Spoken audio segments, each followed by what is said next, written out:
What's up, guys? Happy Saturday. And as always, when we talk about stocks or any recommendations like this or any thoughts, we have to disclose our positions. So I am long GameStop. I am not selling GameStop. I am sticking with it for at least, probably another week is my minimum to stick with GameStop. I may sell a thing here or two there, but, I'm going to have a position in GameStop for at least over one more week. And yeah, let's jump on this. So, any recommendations I make are my own personal opinions. Do your own research. Investing is a risk. Make sure that you understand and know the risk before you invest. All right, with that out of the way, let's talk about GameStop and what happened this week. So, it opened up at $90 a share. And at the end of the week, after a wild ride, it ended up at $324. You probably already know this for the most part, but we're just doing a quick recap here. This stock would have gone a hell of a lot higher, in my opinion, if Robinhood did not ban this stock. And we'll get into that in just a second, but look, you can see the stock is just growing, and then what is this? What? How did this happen? Down to 126. This looks abnormal, doesn't it? And it very well was abnormal. This happened because Robinhood announced that they were banning new purchases of GameStop. And it has only gotten worse over the last couple of days. But even with this ban and restriction on purchasing on Robinhood, which is actually probably the biggest brokerage stock trading program for us retail investors, for us average Joes, they cut out all our buying power essentially. They're just like, no. They also force closed some positions, which we'll get to that in a little bit, but they really screwed us over. This is my opinion. This is not a hard fact, but look up, read other articles, check things out. They're in bed with the big guys. They're part of the suits. And you don't actually want to be using Robinhood. Unfortunately, a lot of our money is stuck in Robinhood, and we can't really get it out of there because in order to do like a brokerage transfer, it takes 7 days, maybe longer, to transfer this stuff over to other different accounts.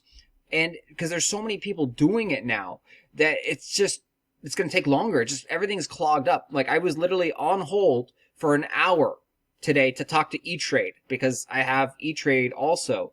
And I was like, an hour went by and finally got to talk to a human person. Like, that's how slammed these companies are. So, not only did they ban GameStop on Thursday, you could not buy GameStop at all on Thursday. You can only sell. And they're like, yeah, we might close out your position too. They closed out some people's positions with no acknowledgement by the person. They just sold their shares. Like, that happened on Thursday. So it's complete and utter just fraud, in my opinion. Like, so many people were pissed off. It was a number one trending thing in the world. Yeah, it was just crazy. So they backed off on Thursday night and they said, oh, we're going to remove some restrictions and we're going to allow you to buy GameStop again, but there's going to be some restrictions. So what ended up happening was that on Thursday or on Friday, they allowed you to buy 5 GameStop shares. And the same thing, this happened with other companies as well. This happened with AMC, Nokia, several other companies. About 13 or 15 companies, somewhere in that range, were affected where you could only own like 5 shares during Friday's day. As things started going worse, because if we go back to the stock chart here, you can see on Friday, things started to go worse for the company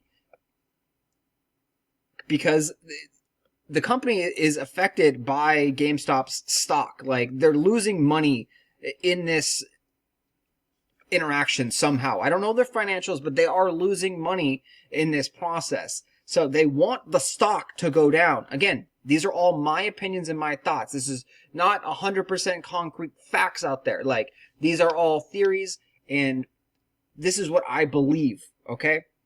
So there's a lot of research that backs this stuff up. They're in, like I said, in bed with the big people, the suits. They have a huge ownership stake in them. I believe it's like up to 40% that they own of Robinhood, the company.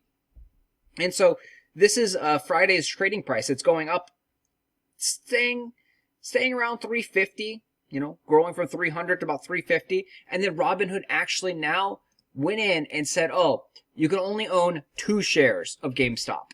Then they went in and said, oh, no, we're still getting our asses handed to us. Oh, you can only own 1 share of GameStop. So with these restrictions in place again, it was essentially them banning the stock on the platform, which pissed off a lot of people. Not as much. There wasn't trending really on Twitter, but there was still a lot of rage and outrage. With all the restrictions, it got down to the low of this day of $256, and then it just started spiking back up because people were furious and pissed off, and that was cheap, so people are buying the dip. And in stocks, it's like you buy low and you sell high. That's the very basic principle of playing the stock market.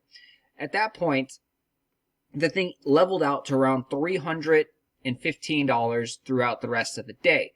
Very, very impressive when you look at the week, but it could have been so much more if this trend continued and if Robinhood did not step in and just tank the price.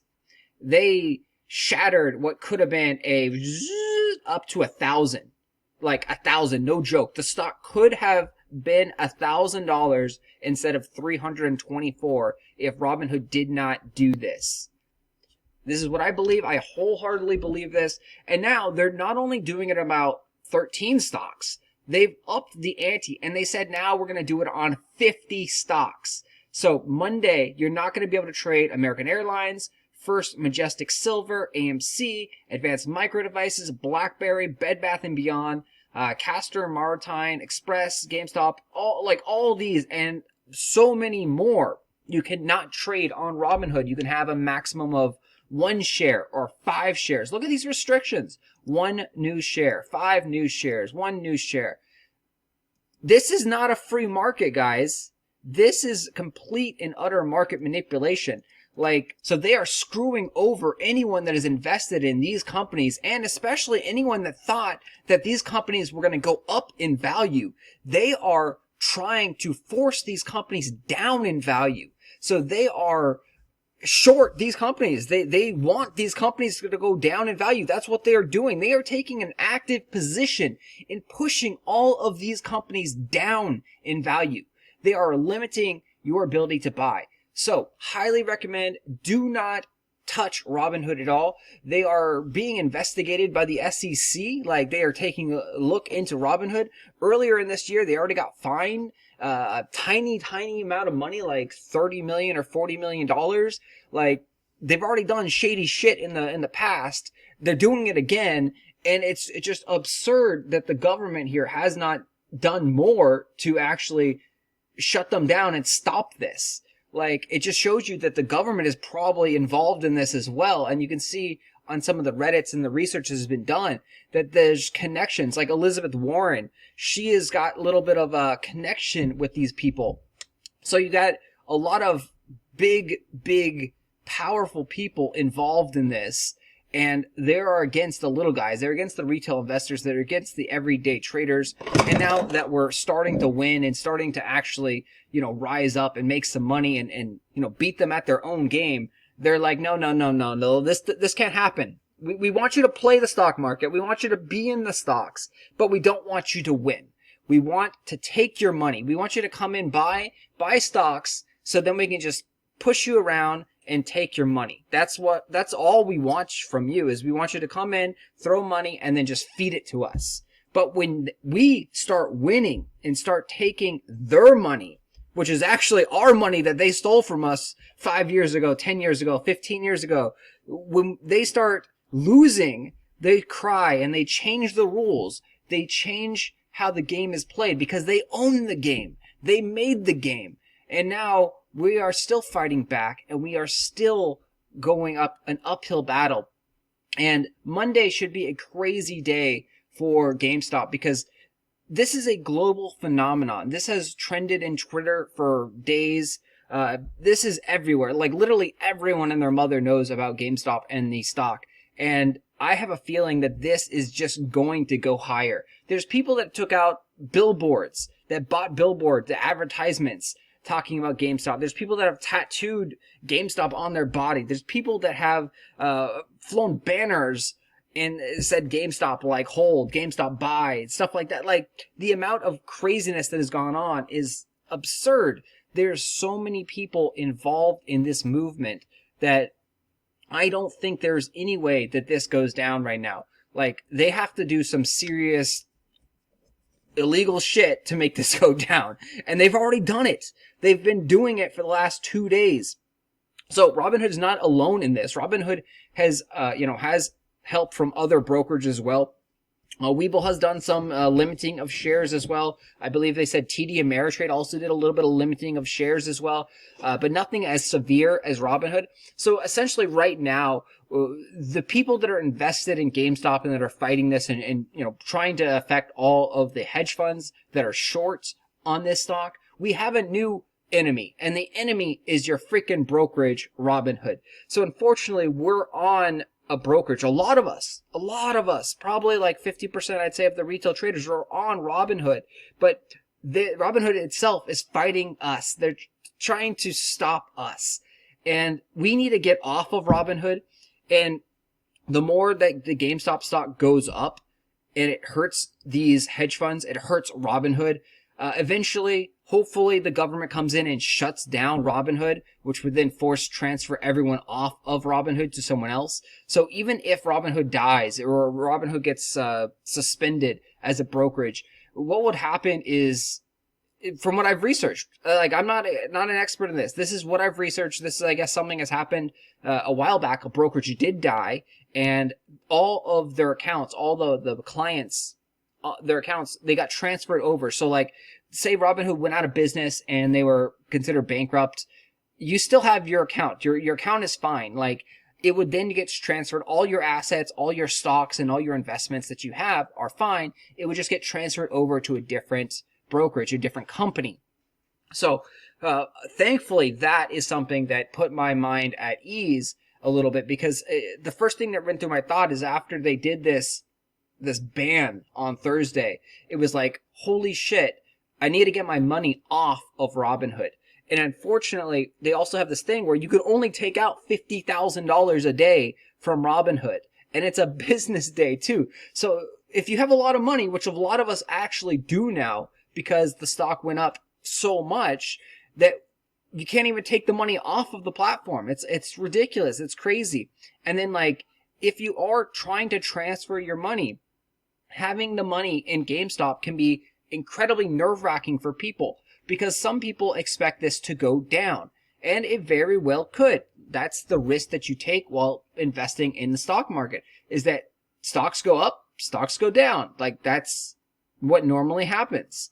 So, it could do that. It could do that. It could go down to like zero. It definitely can. It's a possibility. And when you transfer, your stock is like frozen. It's stuck in limbo for a week, maybe 2 weeks, because of how many people are transferring.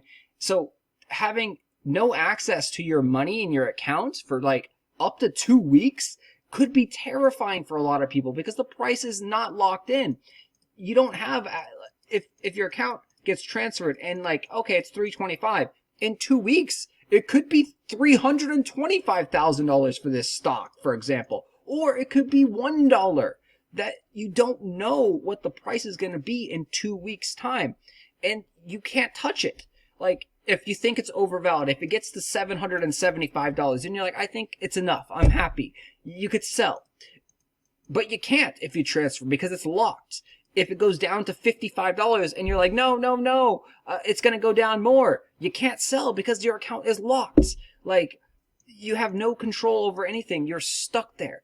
So, highly recommend, if you are thinking of doing a transfer and getting off of Robinhood, that you sell your stock on a GameStop and you take all that money and then you put it into something that is a lot safer. So something like an AT&T or a Ford company, a company that doesn't really move much, and then you transfer it over. So at that point, the stocks aren't going to fluctuate, and you can transfer it over to a new brokerage. Unfortunately, you would miss out if GameStop goes to the moon, like people are predicting and anticipating. If GameStop goes to $3,000 from $300, you miss out. But again, it's the other thing too. If GameStop goes from 300 to 15, you saved yourself. So you have to judge that risk and do what you think is best for you and your portfolio of stocks and investments. I personally am going to keep it here on Robinhood for at least a few weeks or so. But man, I wish I could have money in other brokerages, and that's what I'm doing. I'm putting money in other brokerages so that I can actually start to buy stocks. So another way to do this is to slowly take out that $50,000 every single day from Robinhood and then put that $50,000 into a different brokerage. That will take a little bit of time to do, but it's not as bad. So some brokerages allow you to have access to your cash within like a day or so. Very, very, very reasonable process that, if you take money from your bank and you wire it over, you can have like instant access to your cash. So thankfully, Robinhood has been pretty good about distributing the $50,000. So I cashed out $50,000 the other day and it was in my account the next day. So thankfully it did not take that long for them to give me the money. If it took longer than a few days, I would have been really, really, really pissed because no one likes to have their money screwed with. Anyway, guys, I will talk to you guys later. Let me know what you think about the GameStop saga. Are you invested in this? Let me know in the comment section. What price point did you guys get in if you got in? If you're not in this, I don't want you guys to feel like you missed out. It is still possible to get in, and this could still be a really, really cheap price. But you have to know that your risk is a lot higher right now. It's higher, but it could also be a lot lower. Like, you don't know. Like, with how much media and attention this has, this could be a fraction. So this could be, if we go back in the chart, this point, this $325 could be like this point of the little map.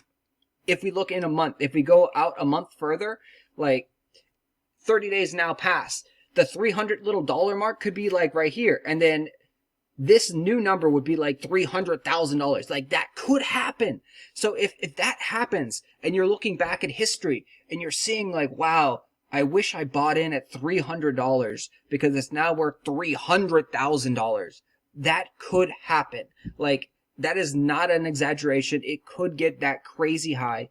We saw something with Volkswagen, like VW, I think it's called. Right here, shares were around $30 in 2005, and then it shot up by 2007 to around 150. And these are in euros, it looks like here. Seemingly absent of outside any reason they shot up. Sounds very familiar to the GameStop stock. So then in 2008, the squeeze itself happened in late 2008. So it took a long time for the squeeze to actually happen. And so from that 150, Volkswagen became the most valuable automaker on the planet thanks to its stock prices having skyrocketed while the short position had ballooned to 12% of the outstanding shares. The kicker was Porsche had owned 43% of the shares and another 32% in share options. The German government, however, owned another 20%, which means that left very little that could be purchased by anybody else. This disparity caused short sellers to rush to buy more stock to cover their positions, driving the stock price further still through the month of October 2008, with Volkswagen stock price now hovering around 900 euros and at one point exceeding 1,000 in in-trade trading. The end result was that the hedge funds that had been shorting Volkswagen stock had lost some 30 billion in the process. The result for Porsche was that it had been able to make billions in just a few weeks at a time when the auto industry was doing exceptionally bad in car sales. So this very, very, very much could happen. Like, you could have a increase that is dramatic. So this took over a year to happen. Like, I don't know if we're going to see that kind of time frame. I don't know if it's going to be that extended. Everything is more accelerated and faster nowadays. You know what I mean? So 150 to 900 and 1,000, that's almost a 8 times increase in value. That's an insane amount. So we're at 330. So maybe the 300,000 price point is a little bit far-fetched. But if it could go up 8 times back in that day, just think it could go up another 8 times in our modern day. So a 3,000 price point could be reasonable, but really any price point is potentially reasonable. There's no shares out there when you can't buy anything, and it's all dictated by whatever someone will sell it to you for. Yeah, that it could be a 3,000, it could be 5,000, it could be 10,000.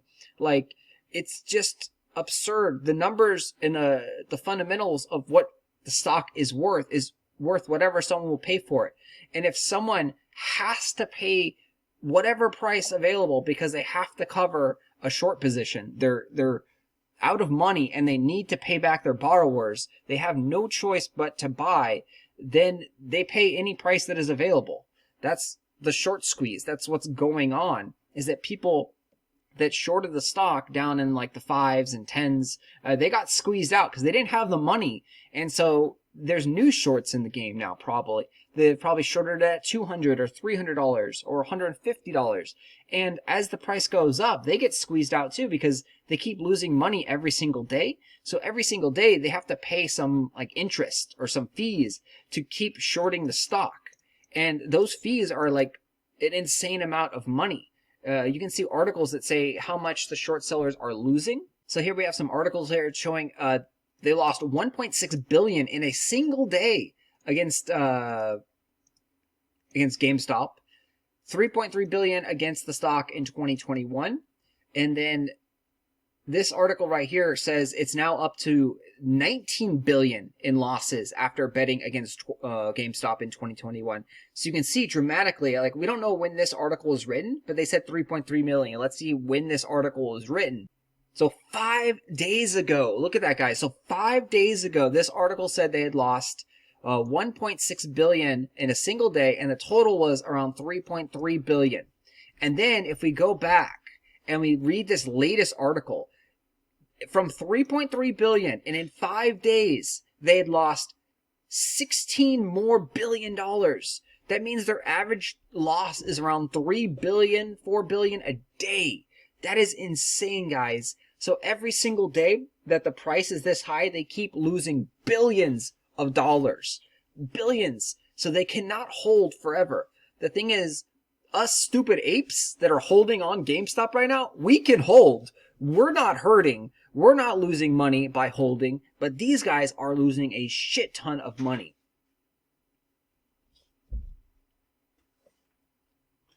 This is just an insane story, and it's something that brings joy to so many people because billionaires, they don't need money. Billionaires have more money than they know what to do with, and us retail investors, we're happy if we get a bonus. If we get a raise of like $1, we're like, yay, we got a raise. That's great. Like, $10,000 is like life-changing to us. But billionaires, $10,000, that's nothing. They probably throw a $10,000 bone to their dog. Like, yeah, they don't give a shit about $10,000. So the appreciation is on our side here. It's like, we actually love this. We love $10,000. We love $50,000. That's life-changing to us. Whereas billionaires, nothing. It doesn't faze them. But we're starting to phase them now. We're starting to chink away at their armor. We're starting to hurt them, which is amazing. And so many people are so happy that the billionaires are finally getting what's, been a long time coming to them. Anyway, guys, I will talk to you guys later. This is a little bit longer and more ranty than I wanted it to be, but yes, it's definitely a very passionate topic, and hopefully you guys enjoyed this. Good luck, and if you are invested, stay safe and be safe.